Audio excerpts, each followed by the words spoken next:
Եվ այսպես J.D. Vance-ը Հայաստանից ստանում է 9 միլիարդ ամերիկյան դոլար։ Հարգելի հեռուստադիտողներ, 3 դարակազմիկ իրադարձություն տեղի ունեցավ, իշխանությունները այնպես էին դա ներկայացնում, որ սրանից հետո Հայաստանի բոլոր հնարավոր խնդիրները լուծվել են, իսկ ինչ տեղի ունեցավ իրականում Հայաստանի Հանրապետություն այցելեց Ամերիկայի Միացյալ Նահանգների փոխնախագահ J.D. Vance-ը։ Իհարկե, սա ամերիկացի ամենաբարձր պաշտոնյայի այցն էր Հայաստանի Հանրապետություն, սրանից առաջ օրինակ պետքարտուղար Հիլարի Քլինտոնի այցը կարծում եմ շատերը հիշում են, այսպես կոչված ֆուտբոլային դիվանագիտության ժամանակ տեղի ունեցած այցը, ինչևէ J.D. Vance-ը այցելեց Հայաստան եւ մենք կարող ենք արձանագրել հետեւյալը, որ J.D. Vance-ը որպես Ամերիկայի Միացյալ Նահանգների ներկայացուցիչ, որպես Թրամփի վարչակազմի ներկայացուցիչ այս այցից ստացավ այն ամենը, ինչը իրենք կցանկանային ստանալ, Նիկոլ Փաշինյանն էլ գլոբալ առումով այս ամենից ստացավ այն, ինչը ինքը կցանկանար ստանալ նախընտրական փուլում։ Ուղղակի պետք է նշենք հետևյալը, եկեք այցի հետ կապված մանրամասները երկու մակարդակի բաժանենք, համաշխարհային գլոբալ ինչ կապ ունի Հայաստան կատարած այցը J.D. Vance-ի համաշխարհային գլոբալ հարթակներում տեղի ունեցող գործընթացների հետ եւ տարածաշրջանային իրողությունների հետ։ Տեսեք, վերջին շրջանում բավականին շատ կան քննարկումներ Ամերիկայի Միացյալ Նահանգների եւ Ռուսաստանի Դաշնության միջև ընթացող բանակցությունների համատեքստում ուկրաինացիները, իդեմս Վլադիմիր Զելենսկուն բողոքում են նրանից, որ ամերիկացիները եւ ռուսները հավանաբար Պուտին-Տրամփ հանդիպման ժամանակ եկել են պայմանավորվածության տնտեսական համագործակցության մասով, տնտեսական համագործակցության փաթեթ, որը տարբեր գնահատականներով հասնում է մինչև 12 տրիլիոն դոլար։ Ամերիկայի Միացյալ Նահանգները, Ռուսաստանը այս ընթացքում հենց դրա վերաբերյալ են քննարկումներ ունենում, բայց հաշվի առնելով օրինակ 12-օրյա պատերազմի օրինակը, երբ որ ամերիկացիները մի կողմից բանակցում էին Իրանի Իսլամական Հանրապետության հետ, մյուս կողմից իրենք ռմբակոծեցին Իրանը, տրամաբանական է, որ մի կողմից իրենք բանակցում են Ռուսաստանի Դաշնության հետ, մյուս կողմից փորձում են տարբեր կերպ Ռուսաստանի վրա ճնշում գործադրել, որովհետեւ 12 տրիլիոն դոլար արժողությամբ բանակցային փաթեթում իրենց համար ավելի բարենպաստ պայմաններ ստանան։ Ինչի մասն է խոսքը։ Տեսեք, իրենք անում են ամեն ինչ, որպեսզի օրինակ Հնդկաստանը հրաժարվի ռուսական էներգակիրներից։ Վենեսուելայում իրականացրած այդ քաղաքական ռազմական օպերացիան, երբ որ առևանգեցին երկրի նախագահ Մադուրոին, Հայաստան կատարած այցը այն համատեքստում, որ Հայաստանի Հանրապետությունը փաստացի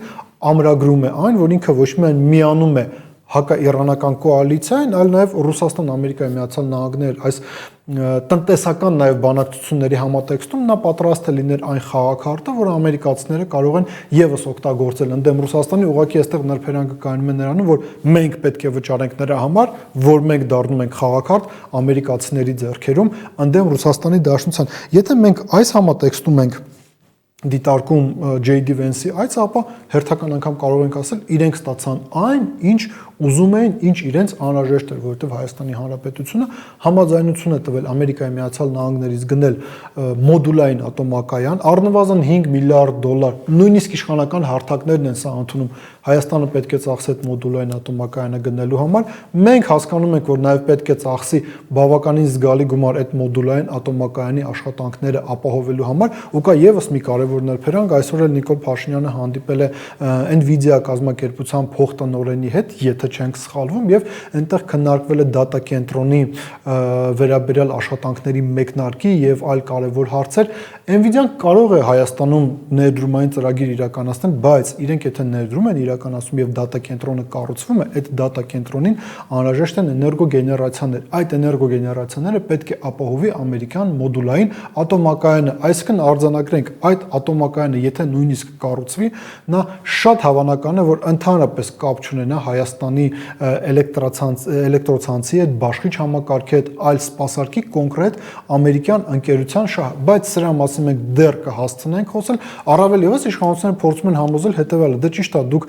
մենք 5 միլիարդ ծախսելու ենք այդ մոդուլային ատոմակայանը գնելու համար, բայց ամերիկացիներն 4 միլիարդ դոլարի ներդրում են անելու Հայաստանում։ Տեսնենք, ժամանակը ցույց կտա, բայց փորձը նաև ցույց է տալիս, որ այն գնահատականները, որոնք մենք այստեղ տվել ենք, ժամանակի ընթացքում կյանքի են կոչվել։ Սա համաշխարհային, այսպես ասած, իրադարձությունների համատեքստում J.D. Vance-ի այցի վերաբերյալ։ Հիմա տարածաշրջանային, հարգելի ընկերներ, հարգելի հեռուստադիտողներ, տեսեք, 9 միլիարդ դոլար ամերիկացիները տանում են, մենք սա պնդում ենք, եւս 11 միլիոն դոլար ստանում են ի շնորհիվ նրա, որ Ամերիկայի Միացյալ Նահանգները Հայաստան են վաճառում անօթաչու թռչող սարքեր, հետախուզական բնույթի անօթաչու թռչող սարքեր։ Անկերներ, մեզ այստեղ համոզում են, որ Ադրբեջանի հետ եկել է խաղաղության դարաշրջանը։ Հիմա ում դեմ են ուղված լինելու այս հետախուզական անօթաչու թռչող սարքերը։ Առավել եւս այստեղ բավականին հետաքրքիր հարց է այն համատեքստում, որ հայ-ամերիկյան ընդհանուր զորավարժությունների ընթացքում այդ անօթաչուները փաստացիորեն առաջին անգամ Հայաստանի Հանրապետության տարածքում կիրառվել են։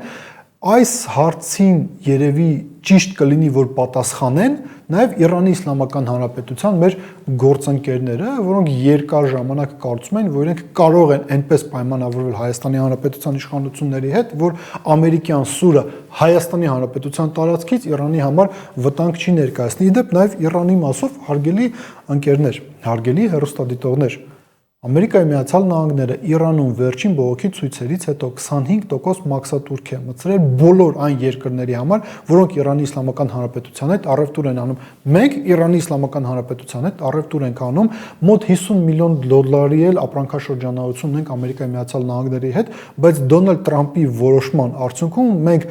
Իրանի հետ առևտուր անելու պատճառով այդ առևտրի շրջանակներում Ամերիկայի հետ հավելյալ 25% մաքսատուրք ենք վճարում։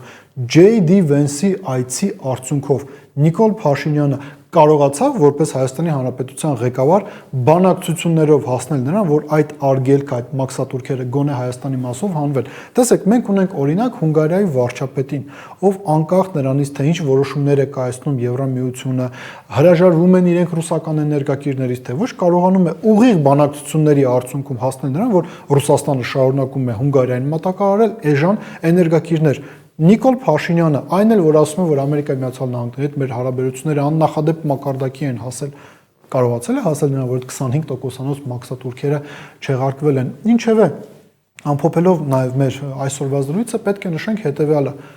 J.D. Vance-ը որպես Ամերիկայի Միացյալ Նահանգների փոխնախագահ ստացավ այն, ինչ պետք է ստանար։ Նա պաշտպանում է իր երկրի շահերը։ Եվս մի կարևոր հանգամանք, եթե մենք Ամերիկայի Միացյալ Նահանգների հետ ռազմավարական համագործակցություն ենք անում, երևի ոչ թե մենք պետք է ներդրումներ անենք ամերիկյան տնտեսության մեջ, այլ Ամերիկայի Միացյալ Նահանգները պետք է ներդրում անեն Հայաստանի տնտեսության մեջ։ Բայց ամերիկացիները ստացան այն, ինչ ստացան։ Նիկոլ Փաշինյանն էլ ստացավ եւս այն, ինչ ուզում էր ստանալ։ Լուսանկար J.D. Vance-ի հետ, որը ակնհայտորեն Դոնալդ Տրամպի հետ լուսանկարի հետ մեկտեղ օգտագործվելու է իշխանությունների կողմից նախընտրական քարոզարշավի ժամանակ, ուղղակի ինչպես վերջին 7-7.5 տարիների ընթացքում տեղի ունենում, այս ամեն ինչի հաշիվը փակելու են Հայաստանի Հանրապետության քաղաքացիները